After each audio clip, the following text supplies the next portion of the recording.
أثار كريستيانو رونالدو مهاجم وقائد البرتغال حالة من الجدل خلال مباراة منتخب البرتغال أمام غانا في كأس العالم بقطر.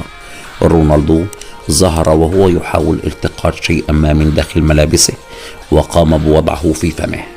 صحيفة ماركا الأسبانية ذكرت أن الاتحاد البرتغالي أوضح أن ما ابتلعه رونالدو أثناء المباراة كان مكملا غذائيا صغيرا لتجديد الطاقة.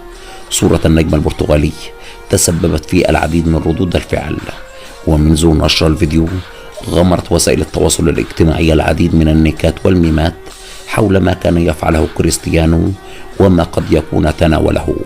رونالدو علق على إنجازه التاريخي بالتسجيل في 5 نسخ متتالية من كأس العالم قائلا: التسجيل في 5 بطولات عالمية هو تحقيق إنجاز لم أجرؤ على الحلم به، لكنه أيضا دليل على عدم وجود مستحيلات. وأضاف: الفخر الذي أشعر به بتمثيل البرتغال لا يقارن إلا بالفرحة التي أشعر بها في كل هدف أسجله لبلدي مترجم إلى انتصارات مخصصة لشعبنا. هذه مجرد البداية.